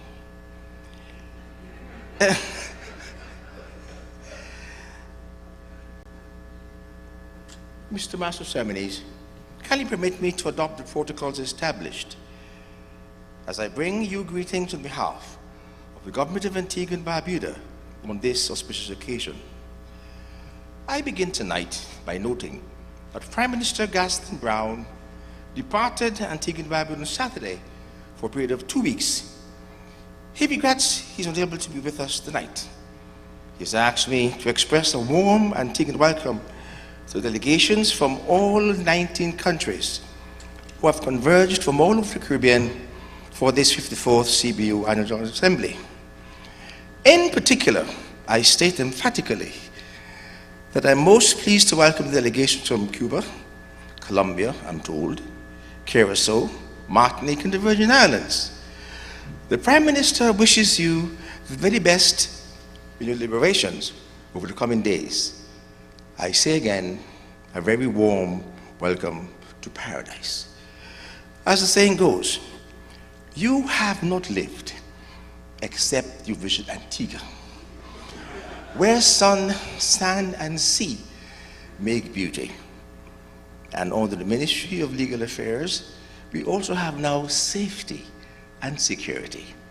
Antigua and Barbuda, the first 2 letters in the alphabet, the 26, but the first 2, Antigua and Barbuda.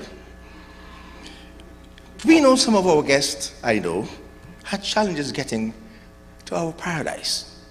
Such are the vagaries of transportation. I know I'm among you, media professionals, but I hope I will not be sent a bill for an advertisement if I put a plug for LIAT. LIAT, Leeward Island Air Transport. Long live this government's efforts to keep that airline in the air. While we move to expand its services, we can't survive, can we, in the sub-region without LIAT? It's a part of us. It's the bus of the Caribbean, the hip-hop on the islands, Leeward Islands Air Transport, LIAT. Join me, my friends. We're going to fight for LIAT. We're going to keep LIAT. We're going to bring back LIAT to make certain that they deal with transportation in the region. We are so sympathetic with you who had that sort of problem today. But we are so certain that your experiences here and your discussions will displace the memories of your traveling horrors and your travails. We need Liat. I'm plugging for Liat.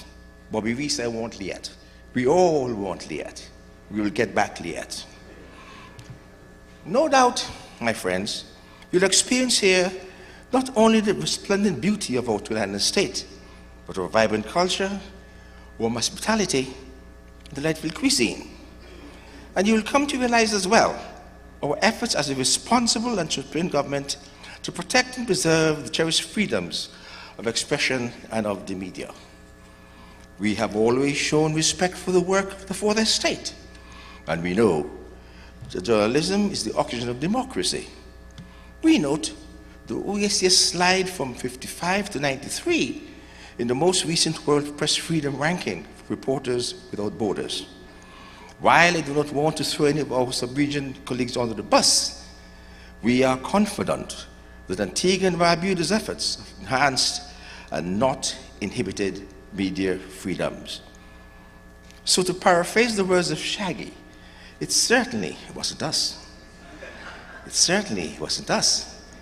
We also note the World's Press Freedom Report's sobering statements. The environment for journalism is bad, but in 7 out of 10 countries, and satisfactory in only 3 out of 10. We look at the family of journalists who have been killed while doing the job in some parts of the world. This cannot be our experience in the region, although we note the dastardly killings of 2 journalists in Haiti. My government condemns those malign actions of those involved in the attacks on the journalists. We all know, don't we, that journalists all across the region must see an attack as one attack on all.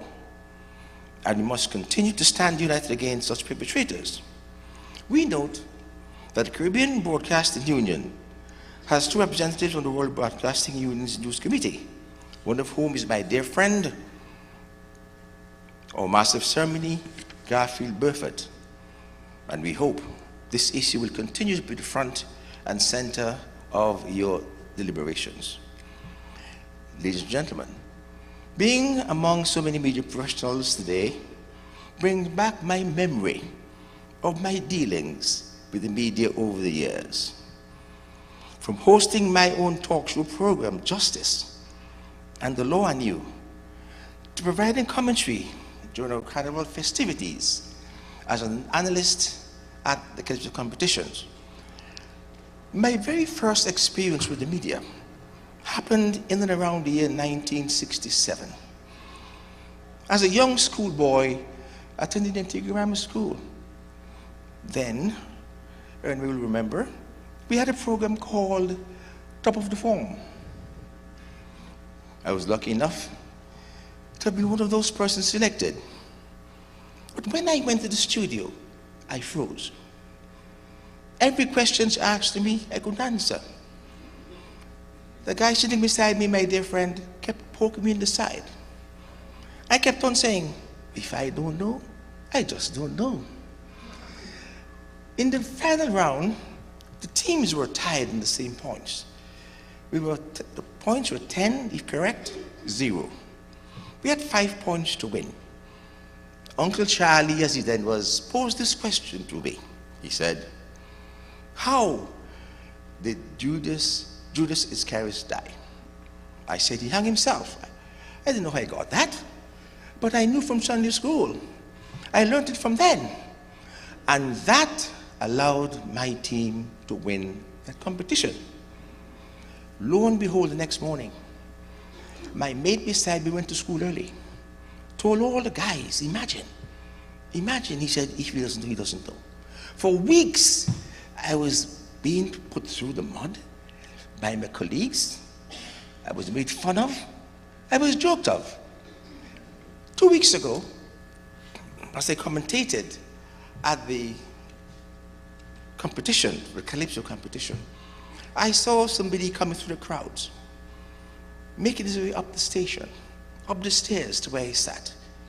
I recognized it was my friend for over 50 years ago who poked me in the side and said, "Answer."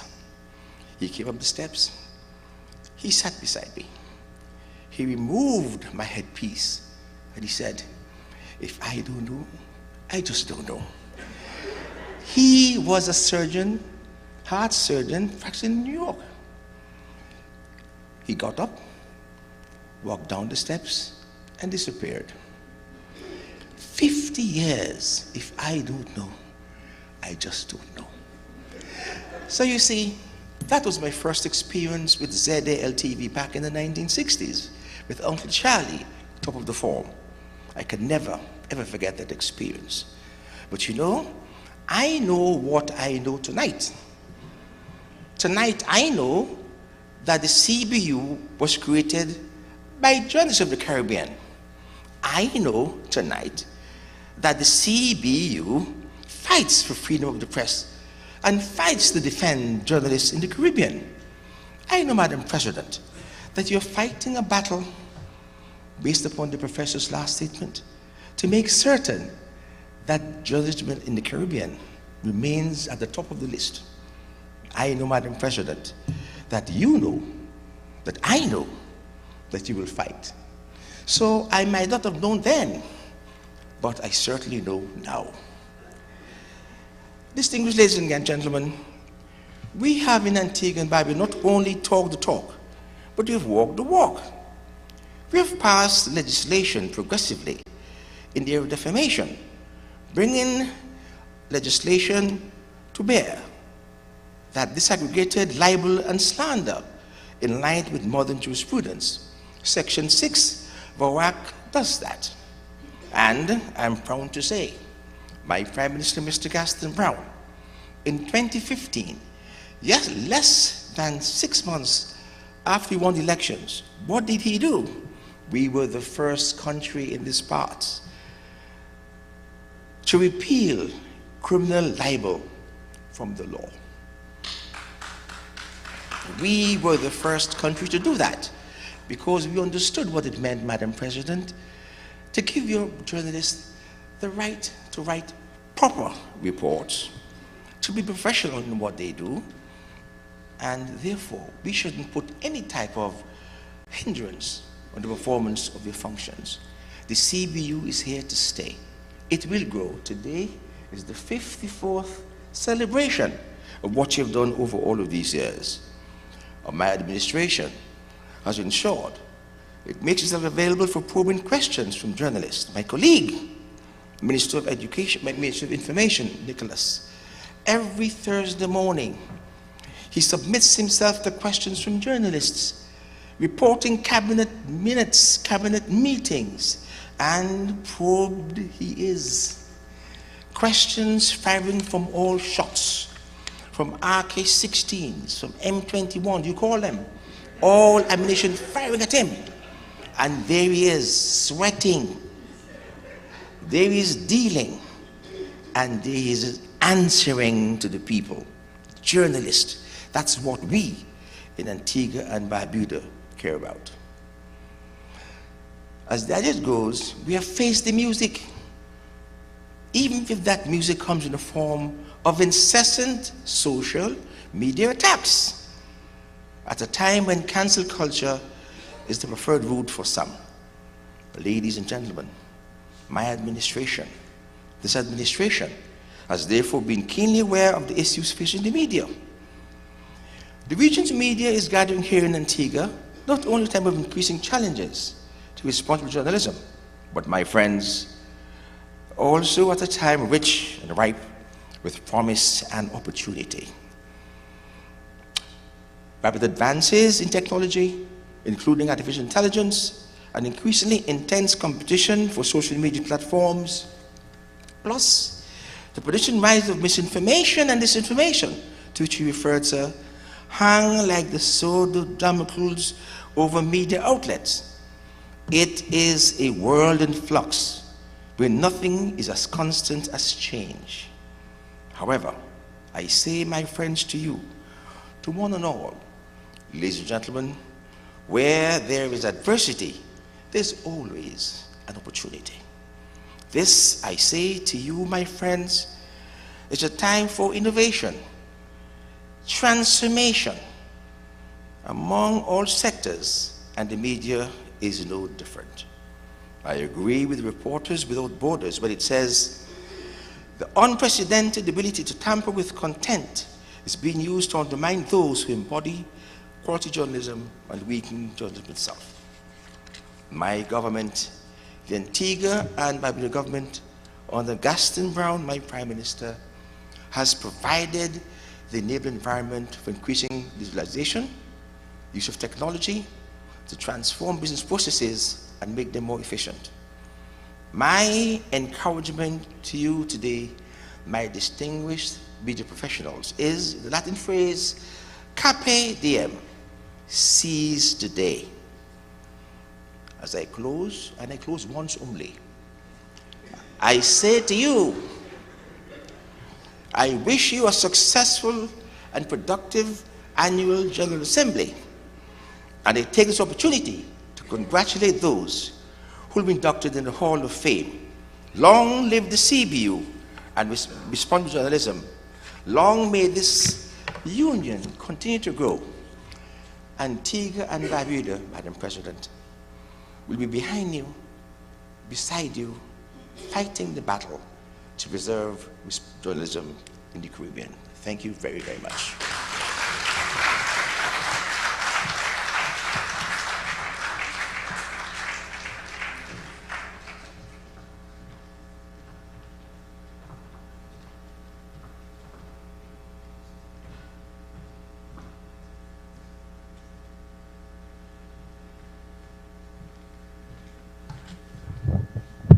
We did say there was going to be charm, right?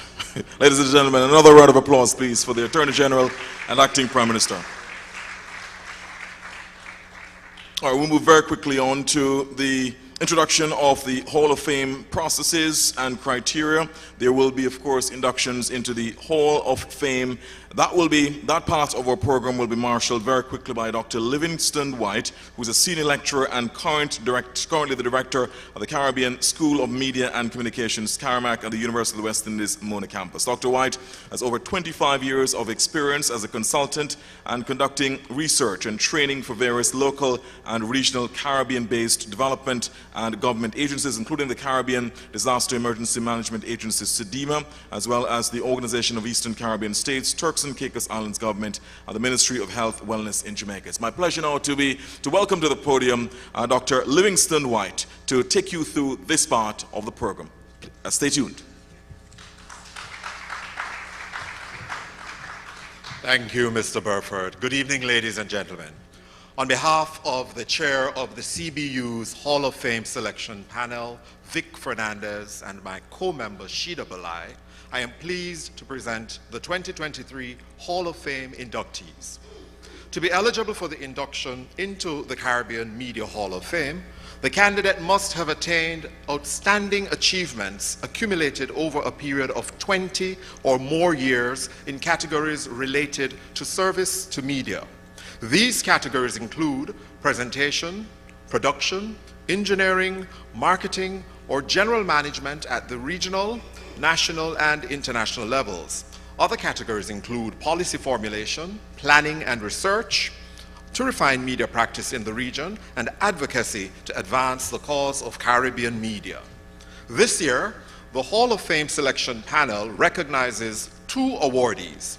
To read the citation for the first awardee, please welcome the Chief Executive Officer of the Public Broadcasting Corporation of Jamaica and member of the CBU Board of Directors, Mr. Keith Campbell.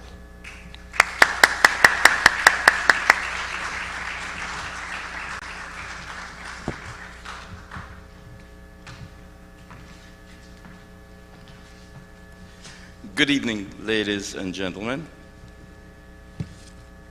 Una Maud Victoria Marson blazed a trail for a generation of women of color in media, becoming the first black woman to be employed by the BBC. The Caribbean Renaissance woman was a feminist, activist and writer, poet, playwright, and radio dramatist. Her literary, dramatic, and activist writing, together with her pioneering contribution to broadcasting, mark her as a truly international figure in 20th century history. Jamaican-born, Morrison was the daughter of a Baptist parson and grew up in a rural middle-class environment. She demonstrated great intellect early in life, passing the Oxford and Cambridge Board Lower Certificate in 1921.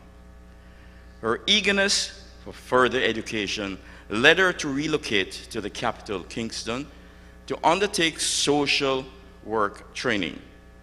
But she soon after made her first foray into journalism, becoming Jamaica's first woman editor publisher at the tender age of 21 at the monthly publication, The Jamaica Critic. 2 years later, in 1928, she established the Cosmopolitan Monthly magazine. This new entrant to the journalistic world of Jamaica eschewed the traditional female journalistic themes of social life, fashion, and homemaking. Instead, the Firebrand Journal focused on issues concerning women's economic, cultural status, while also publishing Jamaican poets at a time when this was rare, even in national newspapers. Throughout the 1930s, Morrison's activism presently emphasized the connection between art and national struggle. Her involvement in the pre-World War II Jamaican life, including writing for the Daily Gleaner, the Jamaica Standard. She founded the Readers and Writers Club and Kingston Dramatic Club in 1937 and established the Jamaican Save the Children Fund in 1938. But she experienced predictable challenges in finding funding to support for her writing, and her first published collection of lyrical poetry, sonnets, and other miscellaneous poems, Tropic Perverts, in 1930, was self-financed.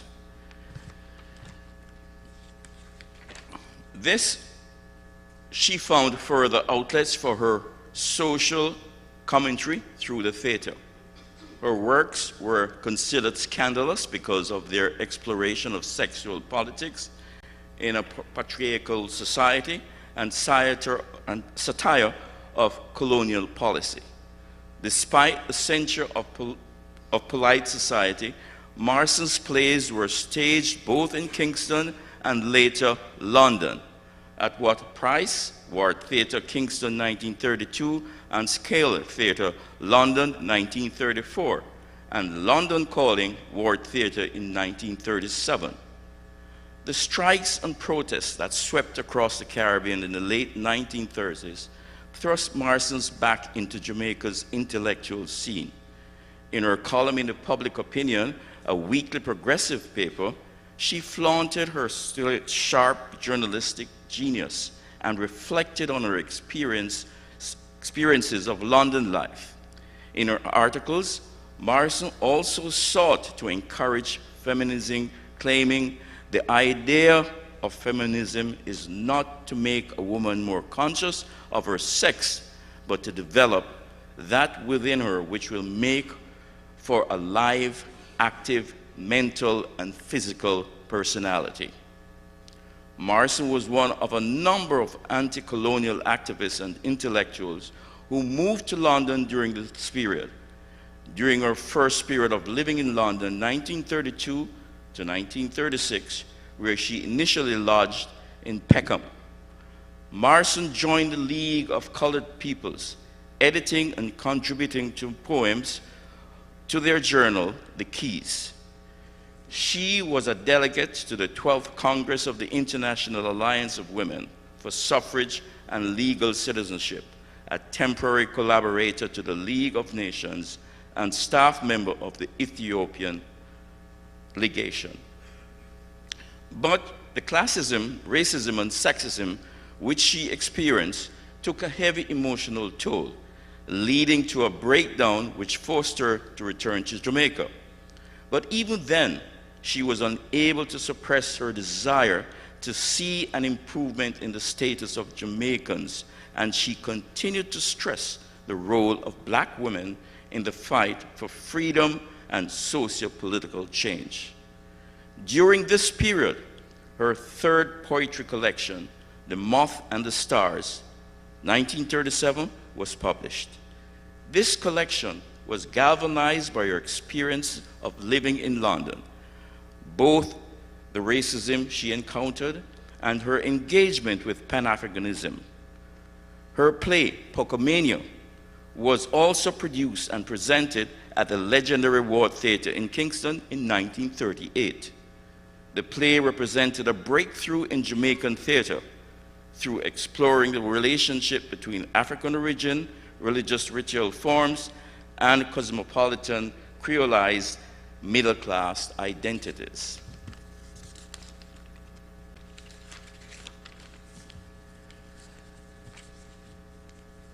Bolstered by her time at home in Jamaica, Morrison returned to London in 1938.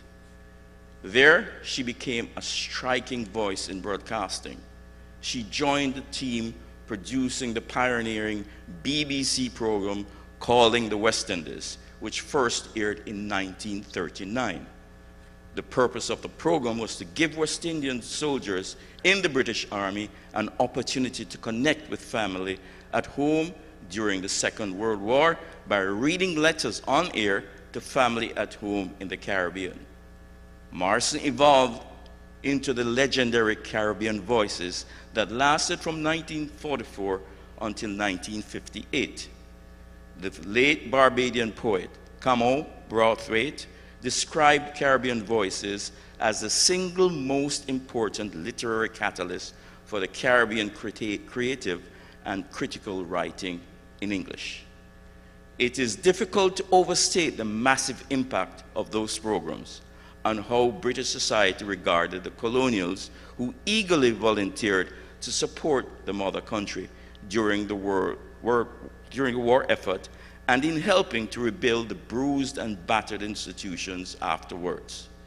While the BBC intent was to valorize the influence of the colonial masters on its dominions, Una Morrison, as host and producer, strategically and authentically represented West Indian diasporic black experiences and generated, through the broadcast media, an international platform for Caribbean literary arts and artists. In 1945, Morrison experienced further ill health and returned to Jamaica, the year her final volume of poems, Towards the Stars, was published. Through her activism in media and the arts, Una Morrison became an influential broadcaster, journalist, and poet whose living legacy can be found in the dynamic cadre of women of color from this region who have contributed so much to the development of the Caribbean society.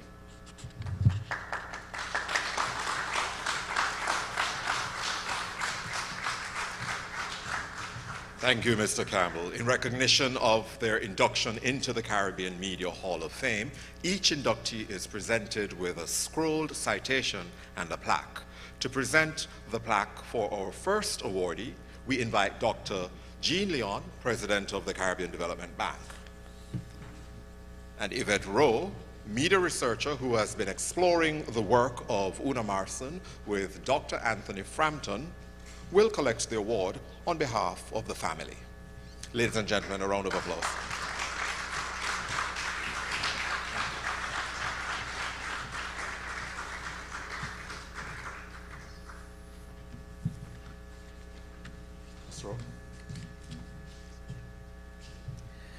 Distinguished guests, ladies and gentlemen, it is my distinct privilege and pleasure to give the response to the citation for the induction into the CBU Hall of Fame of Una Marson. The citation outlined the work of Una Marson in her activism, literature, and broadcasting. Now, in recent times, there's been renewed interest in her legacy. The induction into the CBU Hall of Fame this evening is welcome and pertinent, coming as it does from the Caribbean and coming as it does from the CBU, an organization devoted to developing and sharing Caribbean media in the Caribbean, from the Caribbean to the Caribbean. Una Marson was a pioneering trans-border broadcaster operating in the 1940s, when the kind of self-determination in media that we know now could hardly have been imagined. Being the first, she took the risk of representing and bore the pressure of operating at a time when there were those who thought that she could not, simply because of her race, gender, and where she came from. But she silenced them with her broadcasts that brought Caribbean people to the microphone to speak to other Caribbean people. This induction into the Hall of Fame is a timely reminder of the work of Una Marson, a trailblazing broadcaster. Remembering her legacy is inspiring and reminds us that walking with our past can help us imagine the future. Thank you. Thank you, Ms. Rowe. We look forward to hearing you and Dr. Frampton speak more about the work of Una Marson during a session on Caribbean media stalwarts during the Conference Day program tomorrow. And now, for the second awardee, we invite Noel Wood to read the citation. Mr. Wood is Chief Executive Officer of Nation Group Barbados. Please welcome Mr. Wood.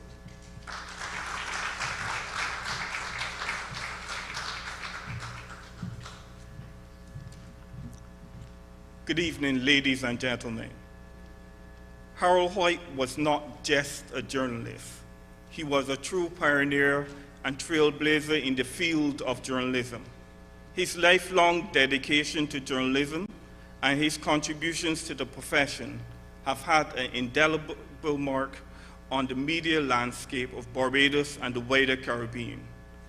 His exceptional career spanned over 6 decades, and during that time, he established himself as a renowned journalist, editor, and leader in the industry.